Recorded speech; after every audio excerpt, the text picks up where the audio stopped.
Hello दोस्तों, स्वागत है आपका हमारे चैनल में। आज हम लेकर आए हैं एमपी हॉस्पिटल असिस्टेंट 2026 के लिए top 50 most important MCQs. Friends, ये जितने भी एमसीक्यूज़ हैं 1 जुलाई सेकंड शिफ्ट के एनालिसिस के बेस पे हैं, तो आप अच्छे से पढ़िएगा और साथ ही साथ जो हम इंपॉर्टेंट पॉइंट्स कवर करेंगे उसको भी समझिएगा। ठीक है, तो चलिए शुरू करते हैं। चैनल पर नए हैं तो सब्सक्राइब कर लीजिए ताकि इस तरह की वीडियो आपको मिलते रहें। पहला प्रश्न देखिए, थायराइड ग्रंथि मतलब थायराइड ग्लैंड को थायरोक्सिन हार्मोन बनाने के लिए किस तत्व की आवश्यकता होती है? राइट आंसर है आपका बी, आयोडीन की। याद रखिएगा, आयोडीन की कमी से घेंघा रोग होता है। कुछ इंपॉर्टेंट पॉइंट्स देख लेते हैं ग्रंथि से रिलेटेड, क्योंकि एग्जाम में बार बार पूछे जा रहे हैं। सबसे पहले यदि बात करते हैं मास्टर ग्रंथि की, तो ये पीयूष ग्रंथि को कहा जाता है, जो मस्तिष्क में होती है और अन्य ग्रंथियों को नियंत्रित करती है।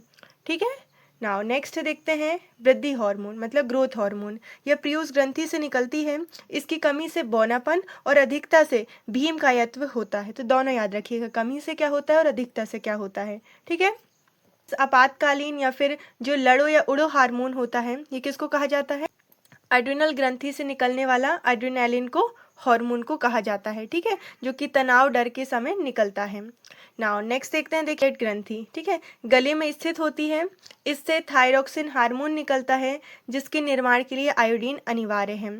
और एक है घेंघा, जिसे गॉइटर कहा जाता है। भोजन में यदि आयोडीन की कमी हो जाती है तो इससे घेंघा रोग होता है। ये बहुत बार एग्जाम में पूछा जाता है, तो आप ये याद रखिएगा। जितने भी ग्रंथि पढ़े हमने सारे सेलेक्टेड और इम्पॉर्टेंट हैं। नाउ नेक्स्ट देखते हैं कि मनुष्य के शरीर में मास्टर ग्रंथि किस ग्रंथि को कहा जाता है। इस तरीके से प्रश्न पूछे जाते हैं। इसका राइट आंसर है बी, पीयूष ग्रंथि। दैट मीन्स पिट्यूटरी ग्लैंड को मास्टर ग्लैंड कहा जाता है। तो बी आपका राइट आंसर है। नेक्स्ट देखते हैं, देखिए अगला प्रश्न है, क्लोरोफिल से प्रश्न पूछा गया था। क्लोरोफिल के केंद्र में कौन सा मुख्य धातु परमाणु पाया जाता है? तो फ्रेंड्स याद रखिएगा, मैग्नीशियम, दैट मीन्स Mg पाया जाता है। क्लोरोफिल जो है एक तरह का पिगमेंट है, जिसके कारण पौधों की पत्तियों का रंग जो है ये हरा होता है। ठीक है। नेक्स्ट देखते हैं, देखिए अगला प्रश्न है, यदि किसी परिपथ में विद्युत धारा मतलब करंट का मान बढ़ाना हो तो प्रतिरोध मतलब रेजिस्टेंस पर क्या प्रभाव पड़ेगा? तो यदि आपको इसका फॉर्मूला पता है कि I इक्वल होता है V अपॉन R के, तो आपको ये बन जाएगा। यहाँ पर क्या है, विद्युत धारा का मान बढ़ाना हो, देखो विद्युत धारा मतलब I, तो यदि I बढ़ेगा तो जो रेजिस्टेंस है ये क्या करेगा, घटेगा, क्योंकि एक दूसरे की अपोजिट है। ठीक है, तो राइट आंसर क्या हो जाएगा फ्रेंड्स आपका बी, मतलब प्रतिरोध कम करना पड़ेगा। ठीक है। नेक्स्ट देखते हैं, देखिए अगला प्रश्न है, ओजोन परत से प्रश्न पूछे जा रहे हैं, अच्छे से पढ़ के जाइएगा। ओजोन परत वायुमंडल के किस भाग में पाई जाती है? तो फ्रेंड्स ये पाई जाती है स्ट्रेटोस्फीयर में। ठीक है, तो बी आपका राइट आंसर है। इसी से रिलेटेड है, देखिए अगला प्रश्न है, क्वेश्चन 6 है, ओजोन का रासायनिक सूत्र क्या है? ये भी पूछा गया प्रश्न है, और यह हमें किससे बचाती है? ठीक है, तो ओजोन का जो रासायनिक सूत्र है इस तरीके से O3 है, और ये हमें पैराबैग्नी मतलब यूवी विकिरण से बचाती है। तो बी आपका बिल्कुल राइट आंसर है। ठीक है, B is the right answer. Move to the next question. ये भी प्रश्न पूछा गया है सेकेंड शिफ्ट में कि जो समान या जो शुद्ध जल है इसका पीएच मान भी पूछा गया था, और समान वर्षा के जल का भी पीएच मान पूछा गया था। तो यहाँ पर आपको क्रमशः बताना है। तो ध्यान दीजिएगा, इसका राइट आंसर है ए, मतलब जो शुद्ध जल होता है उसका पीएच 7 होता है, मतलब उदासीन होता है। और जो वर्षा होती है, वर्षा के जल का पीएच 5.6 होता है। यदि वर्षा के जल का पीएच 5.6 से कम हो जाएगा तो हम उस वर्षा को अम्लीय वर्षा कहते हैं। ठीक है, तो कुछ इंपॉर्टेंट पॉइंट्स देख लेते हैं पीएच से संबंधित, जो कि एग्जाम में पूछे जा रहे हैं। सबसे पहले शुद्ध जल का पीएच होता है 7, मतलब ये उदासीन होता है। मानव रक्त मतलब ब्लड का पीएच 7.4 होता है। अम्लीय वर्षा, अभी हमने पढ़ा, वर्षा पूछ रहा है तो 5.6 आएगा, अम्लीय वर्षा पूछे तो 5.6 से कम। ठीक है। दांत सड़ना मतलब मुंह का पीएच जब 5.5 से कम हो जाता है तो दांत सड़ने लगते हैं। जठर रस मतलब जो पेट का अम्ल होता है, इसका पीएच 1.2 होता है, अम्लीय होता है। नींबू का रस 2.2, ये भी अम्लीय होता है। मिल्क ऑफ मैग्नीशिया, ये याद रखिएगा, इसका 10 होता है। सोडियम हाइड्रोक्साइड का 14 होता है, और मानव शरीर परास का 7 से 7.8 तक होता है। जितने भी पीएच हैं ये सारे इंपॉर्टेंट हैं, आप चाहें तो स्क्रीनशॉट ले सकते हैं। नेक्स्ट देखते हैं, अगला प्रश्न है, मानव शरीर की एक सामान्य कोशिका में कितने गुणसूत्र मतलब कितने क्रोमोसोम पाए जाते हैं? तो राइट आंसर है आपका बी, 46 गुणसूत्र, कितने, 23 जोड़े में। ठीक है, तो 20 का राइट आंसर है। नेक्स्ट देखते हैं, देखिए डीएनए का पूर्ण नाम क्या है? तो डीएनए का आपको फुल फॉर्म बताना है, राइट आंसर है आपका A, that means deoxyribonucleic acid, ठीक है, डीएनए। और एक होता है आरएनए, मतलब राइबो न्यूक्लिक एसिड, ठीक है। नेक्स्ट देखते हैं, देखिए क्वेश्चन 10 है, वाहनों में पीछे का ट्रैफिक देखने के लिए किस दर्पण का उपयोग किया जाता है? तो इस तरीके के प्रश्न पूछे जाएंगे। राइट आंसर है आपका फ्रेंड्स बी, उत्तल दर्पण का, ठीक है, 20 का राइट आंसर है। नेक्स्ट देखिए अगला प्रश्न है, इसी से बनाने वाले शीशे मतलब सेविंग मिरर और दंत चिकित्सकों द्वारा किस दर्पण का उपयोग किया जाता है? तो फ्रेंड्स दोनों में किसका, अवतल दर्पण का उपयोग किया जाता है, ठीक है, 20 का राइट आंसर है। पास रहने पर यह बड़ा और सीधा प्रतिबिंब दिखाता है, इसलिए इसका प्रयोग किया जाता है, ठीक है, अवतल दर्पण का। नेक्स्ट देखते हैं, देखिए एक गोलीय दर्पण की वक्रता त्रिज्या 20 सेंटीमीटर है, इसकी फोकस दूरी क्या होगी? ठीक है, तो यहाँ पर क्या है, आर किसके इक्वल है, 20 के इक्वल है, और आपको एफ बताना है। तो फॉर्मूला क्या होता है, फॉर्मूला है एफ इक्वल होता है आर अपॉन 2, आर मतलब 20/2। तो जब आप इसको कट करेंगे तो कितना जाएगा, 10 सेंटीमीटर। तो राइट आंसर है क्या, बी, 10 सेंटीमीटर। क्लियर है, तो फॉर्मूले अच्छे से पढ़ के जाइएगा। नेक्स्ट देखते हैं, देखिए अनुच्छेद से प्रश्न पूछे जा रहे हैं। नेक्स्ट है, भारतीय संविधान का अनुच्छेद 17 किससे संबंधित है? ऑप्शंस देखिए, और इसका राइट आंसर है अस्पृश्यता मतलब छुआछूत का उन्मूलन, इससे संबंधित है। तो राइट आंसर क्या है, बी है। आपको भी आंसर देते चलना है, एट द एंड बताना है कितना मार्क्स आपने स्कोर किया 50 में से, ठीक है। नेक्स्ट है, भारतीय संविधान के किस अनुच्छेद के तहत समानता का अधिकार दिया गया है? तो जो राइट टू इक्वालिटी है ना, इसका जो अधिकार है ये दिया गया है, याद रखिएगा बी, मतलब अनुच्छेद 14 से 18 तक दिया गया है। तो बी आपका राइट आंसर है। नेक्स्ट देखिए क्वेश्चन 15 है, महान आदिवासी नेता बिरसा मुंडा की मृत्यु किस जेल में और किस कारण हुई थी? स्टार मार्क कर लीजिए, ये भी पूछा गया है सेकेंड शिफ्ट में कि बिरसा मुंडा की मृत्यु कब हुई थी। तो इसका सही उत्तर है ए, दैट मीन्स रांची जेल में हुई थी, याद रखिएगा, और हैजा के कारण हुई थी, हैजा रोग के कारण हुई थी, ठीक है। तो राइट आंसर है ए आपका। नेक्स्ट देखते हैं, देखिए क्वेश्चन 16 है, देखते हैं कि भारत की एकमात्र नदी कौन सी है जो कर्क रेखा को 2 बार काटती है? तो फ्रेंड्स कर्क रेखा जो होती है ये भारत को 2 बराबर हिस्सों में विभाजित करती है। करते हैं नदी की, तो जो माही नदी है बहुत इंपॉर्टेंट है, ये कर्क रेखा को 2 बार काटती है।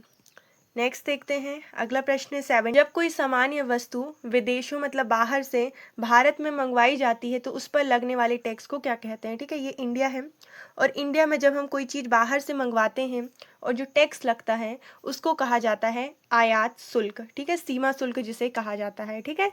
तो 20 का राइट आंसर, एग्जाम में पूछा गया है ये प्रश्न। नेक्स्ट देखते हैं, देखिए ये भी पूछा गया था पीएम किसान निधि से कि पीएम किसान सम्मान निधि योजना जो है इसके तहत लाभार्थी किसानों को प्रतिवर्ष कितने रुपए की वित्तीय सहायता दी जाती है? तो यहाँ पर प्रतिवर्ष पूछा है, ठीक है, हर वर्ष कितनी, 6,000 की वित्तीय सहायता दी जाती है। और यदि हम बात करते हैं 6,000 की, तो यह 2,000 की 3 समान किस्तों में दिए जाते हैं, ठीक है। तो ये भी याद रखिएगा, 20 का राइट आंसर है।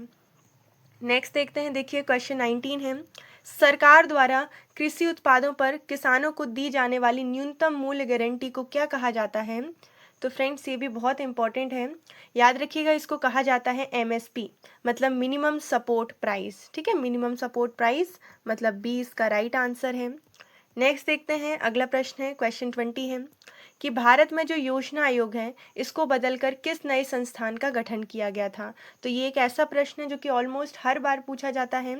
राइट आंसर है नीति आयोग का, ठीक है। तो योजना आयोग को बदलकर नीति आयोग का गठन किया गया था। कब किया गया था ये भी पूछा जाता है।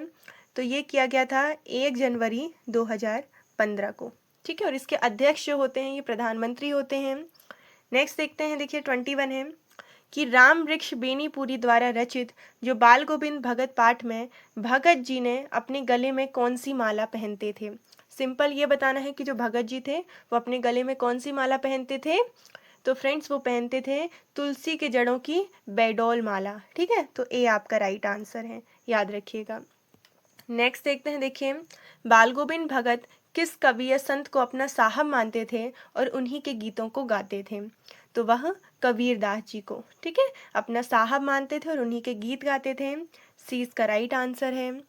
नेक्स्ट देखते हैं, देखिए 23 है, देखिए 23 है नेताजी का चश्मा कहानी में कैप्टन चश्मे वाली की मृत्यु के बाद जीप रोककर मूर्ति के पास हुए कौन जाता है?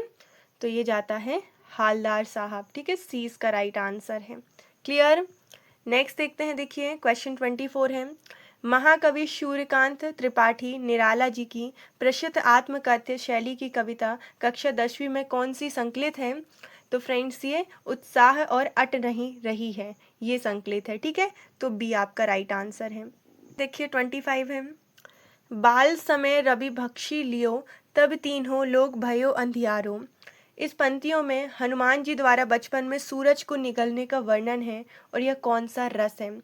तो फ्रेंड्स ये पूछा गया प्रश्न है, याद रखिएगा इसमें अद्भुत रस है। ठीक है, सी इसका राइट आंसर है, इसमें अद्भुत रस है। Very very important. तो रस से और अलंकार से भी प्रश्न पूछे जाने लगे हैं, तो आप पढ़ के जाइएगा। नेक्स्ट है, पूत कपूत तो क्यों धन संचय, पूत सपूत तो क्यों धन संचय।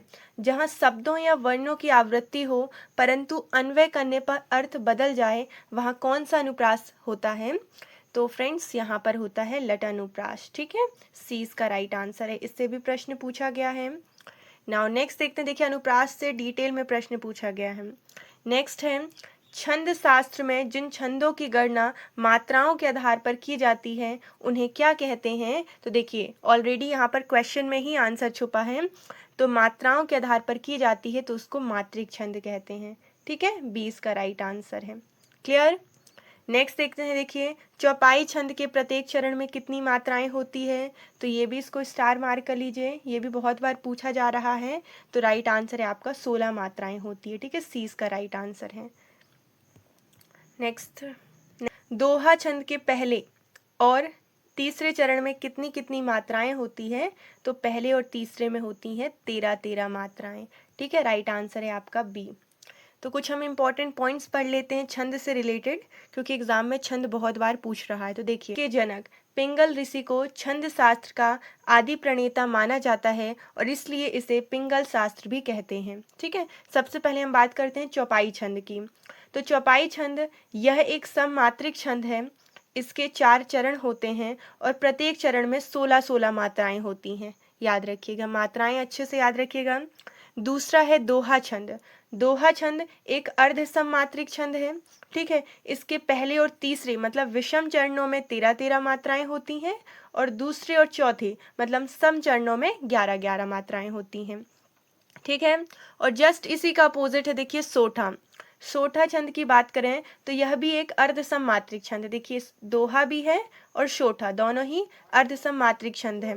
यह दोहा छंद का ठीक उल्टा होता है, इसके पहले और तीसरे चरणों में 11 मात्राएं और दूसरे और चौथे में 13 होती हैं। तो इस तरीके से जो दोहा और सोठा है ये एक दूसरे के अपोजिट या उल्टे होते हैं।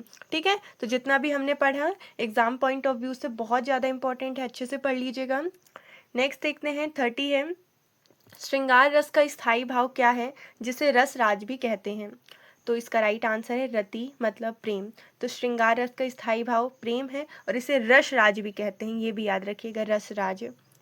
नेक्स्ट देखते हैं 31 है कि थायरॉक्सिन हार्मोन की कमी से बच्चों में कौन सा मानसिक एवं शारीरिक विकास अवरुद्ध होने वाला रोग होता है? सामंता। ठीक है, तो बी इसका राइट आंसर है। नेक्स्ट देखते हैं, देखिए आंख के लेंस की वह क्षमता जिसके कारण वह अपनी फोकस दूरी को समायोजित कर लेता है वह क्या कहलाती है? मार्क कर लीजिए, इसका राइट आंसर हो जाएगा बी, मतलब कि समंजन क्षमता मतलब पावर ऑफ अकोमोडेशन। ठीक है, नेक्स्ट देखते हैं, देखिए क्वेश्चन 33 है, तारों के टिमटिमाने का मुख्य वैज्ञानिक कारण क्या है? इसका राइट आंसर है आपका सी, मतलब वायुमंडलीय अपवर्तन। ठीक है, दैट मीन्स एटमॉस्फेरिक रिफ्रैक्शन, सी इसका राइट आंसर है। नेक्स्ट देखते हैं, देखिए 34 है, किसी चालक तार की लंबाई 2 गुनी कर देने पर उसकी प्रतिरोध पर क्या प्रभाव पड़ेगा? ठीक है, तो इसका राइट आंसर क्या हो जाएगा? 2 गुना हो जाएगा। ठीक है, जो प्रतिरोध है जो रेजिस्टेंस है ये 2 गुना हो जाएगा, तो बी आपका राइट आंसर है। नेक्स्ट देखते हैं, देखिए प्रतिरोधकता मतलब रेजिस्टिविटी का एसआई मात्रक क्या है? तो ये भी पूछा गया प्रश्न है, स्टार मार्क कर लीजिए, इसका राइट आंसर है आपका बी, ओम मीटर होता है। ठीक है, रेजिस्टेंस का क्या होता है? ओम होता है और रेजिस्टिविटी का ओम मीटर होता है। क्लियर। तो ऐसा ही मात्रक से प्रश्न पूछे जा रहे हैं, तो हम कुछ इंपॉर्टेंट पॉइंट्स देखते हैं। सबसे पहले है कि विद्युत प्रतिरोधकता मतलब इलेक्ट्रिक रेजिस्टिविटी का ऐसा ही मात्रक क्या है, ओम मीटर है। तो इसको स्टार जरूर मार्क कर लेना, बहुत इंपॉर्टेंट है। दूसरा, ये क्षेत्र की तीव्रता, ये फर्स्ट शिफ्ट में पूछा गया प्रश्न है, इसका आंसर है टेस्ला या वेबर पर मीटर स्क्वायर। तीसरा है चुंबकीय फ्लक्स, इसका जो ऐसा ही मात्रक है ये वेबर है। प्रेरकत्व मतलब इंडक्टेंस का हेनरी है। नेक्स्ट है देखिए विद्युत चालकता, विद्युत चालकता की बात करें, इसका ऐसा ही मात्रक सीमेंस प्रति मीटर है। विद्युत धारिता कैपेसिटेंस का फैराडे। विद्युत आवेश का कूलाम्ब है, ये भी स्टार मार्क कर लीजिए, पूछा गया है। विद्युत विभवांतर दैट मीन्स पोटेंशियल डिफरेंस का वोल्ट है। इलेक्ट्रिक पावर का वाट है। और लेंस की क्षमता, ये भी स्टार मार्क कर लीजिए, दैट मीन जो पावर ऑफ लेंस है इसका ऐसा ही मात्रक डायोप्टर है, जिसे कैपिटल डी से रिप्रेजेंट करते हैं। जितने भी ऐसा ही मात्रक है सारे इंपॉर्टेंट और सेलेक्टेड हैं एग्जाम पॉइंट ऑफ व्यू से।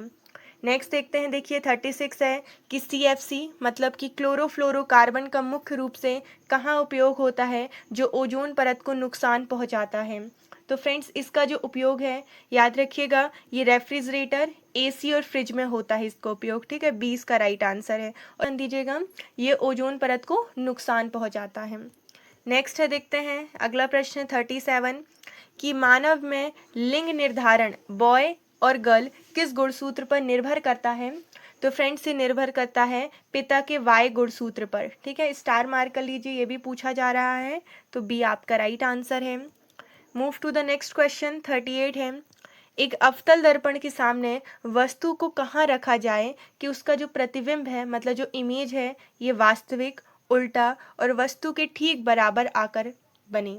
तो राइट आंसर क्या हो जाएगा, बी, मतलब कि वक्रता केंद्र मतलब सी पर रखा जाता है, तब ये जो प्रतिबिंब बनेगी वो वास्तविक, उल्टी और वस्तु के ठीक बराबर आकर बनेगी। तो इसे पढ़ के जाइएगा कि हम वस्तु कहाँ पर रखें और इमेज कहाँ पर बन रही है, ये मोस्टली पूछा जा रहा है, ठीक है।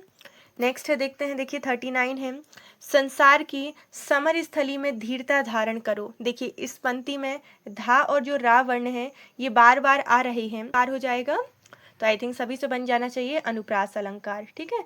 जब वर्ण बार बार आते हैं तो वहां पर अनुप्रास अलंकार होता है। नेक्स्ट देखते हैं 40, देखिए लखनवी अंदाज कहानी में नवाब साहब ने खीरे की फाकों का क्या किया था। तो उन्होंने सूंघकर खिड़की से बाहर फेंक दिया था, ठीक है। सी इसका राइट आंसर है। नेक्स्ट देखते हैं 41 है, संविधान से संबंधित कि भारतीय संविधान का कौन सा अनुच्छेद कानून के समक्ष समानता, ठीक है, ये प्रदान करता है। ऑप्शंस देख सकते हैं और इसका राइट आंसर है ए मतलब अनुच्छेद 14, ठीक है, ए इसका राइट आंसर है। नेक्स्ट देखते हैं, देखिए 42 है, उनगुलान आंदोलन, ठीक है, ग्रेट टुमुल्ट का संबंध भारत के किस महान आदिवासी विद्रोह से है। तो फ्रेंड्स इसका संबंध याद रखिएगा, ये मुंडा विद्रोह बिरसा मुंडा से है, ठीक है। C is the right answer. Next देखते हैं, move to the next question 43 है, देखिए PM किसान योजना की शुरुआत भारत सरकार द्वारा किस वर्ष की गई थी। तो फ्रेंड्स आप योजना भी अच्छे से पढ़ के जाइएगा, योजना भी पूछा जा रहा है। राइट आंसर है आपका भी 2019 में इसकी शुरुआत की गई थी, ठीक है, 2019 में। नेक्स्ट देखते हैं, देखिए रौद्र रस का स्थायी भाव क्या है। तो रौद्र रस दैट मीन्स इसका स्थायी भाव है क्रोध, ठीक है, जब क्रोध की भावना उत्पन्न हो, तो 20 का राइट आंसर है। नेक्स्ट देखते हैं 45 है, और वेदों की भाषा को समझने के लिए समाज सुधार के उद्देश्य से आर्य समाज की स्थापना किसने की थी। तो फ्रेंड्स ये की थी स्वामी दयानंद सरस्वती ने, ठीक है, 20 का राइट आंसर है। नाउ नेक्स्ट देखते हैं अगला प्रश्न है, किसी माध्यम का अपवर्तनांक मतलब रिफ्रैक्टिव इंडेक्स का मूल सूत्र क्या होता है। तो फ्रेंड्स ये ए होता है, मतलब N इक्वल होता है C/V के, ठीक है, मतलब कि निर्वात में प्रकाश की चाल अपॉन माध्यम में चाल। तो राइट आंसर है आपका ए। नेक्स्ट देखते हैं, देखिए नेताजी का चश्मा पाठ में मूर्तिकार का क्या नाम था जिसने नेताजी की मूर्ति बनाई थी। तो फ्रेंड्स मूर्तिकार का आंसर ए मास्टर मोतीलाल था, ठीक है, ए इसका राइट आंसर है। और जो मूर्ति थी याद रखिएगा, जो मूर्ति थी संगमरमर की बनी हुई थी। नेक्स्ट देखते हैं, अट नहीं रही है कविता में कवि किस महीने की प्राकृतिक सुंदरता का वर्णन कर रहा है। तो इसमें उन्होंने फागुन मतलब कि बसंत ऋतु का बहुत अच्छे से वर्णन कर रहे हैं। अट नहीं रही है मैं, तो बी इसका राइट आंसर है। नेक्स्ट देखते हैं, देखिए विदेशी व्यापार को नियंत्रित करने वाले अंतर्राष्ट्रीय संगठन का नाम क्या है? तो ये है WTO। वर्ड से पता चलता है वर्ल्ड ट्रेड ऑर्गेनाइजेशन, मतलब ये कहीं ना कहीं व्यापार से संबंधित है, तो 20 का राइट आंसर है। यहाँ पर WHO का फुल फॉर्म है वर्ल्ड हेल्थ ऑर्गेनाइजेशन, जो कि हेल्थ से संबंधित है। तो मोस्टली एग्जाम में मुख्यालय पूछ रहे हैं, तो यहाँ पर सारे हमने इंपॉर्टेंट मुख्यालय कवर किए हैं जो कि एग्जाम के लिए बहुत इंपॉर्टेंट है। भारतीय रिजर्व बैंक का मुख्यालय मुंबई में है। इसरो मतलब इंडियन स्पेस रिसर्च ऑर्गेनाइजेशन, इसका मुख्यालय बेंगलुरु में है। नीति आयोग का मुख्यालय नई दिल्ली में है। सेबी ये पूछा गया प्रश्न है, इसका मुख्यालय मुंबई में है। सार्क ये भी पूछा गया था, इसका मुख्यालय काठमांडू जो कि नेपाल में है। देन एशियान, इसका जो मुख्यालय है ये जाकर्ता मतलब इंडोनेशिया में है। नाटो की बात करते हैं, इसका मुख्यालय ब्रुसेल्स बेल्जियम में है। यूएनओ का मतलब संयुक्त राष्ट्र संघ का मुख्यालय न्यूयॉर्क अमेरिका में है। विश्व स्वास्थ्य संगठन, इसका मुख्यालय जिनेवा स्विट्जरलैंड में है। डब्ल्यू पूछा था मतलब कि विश्व व्यापार संगठन, इसका मुख्यालय जिनेवा स्विट्जरलैंड में है, तो ये भी पूछा गया प्रश्न है फर्स्ट शिफ्ट में।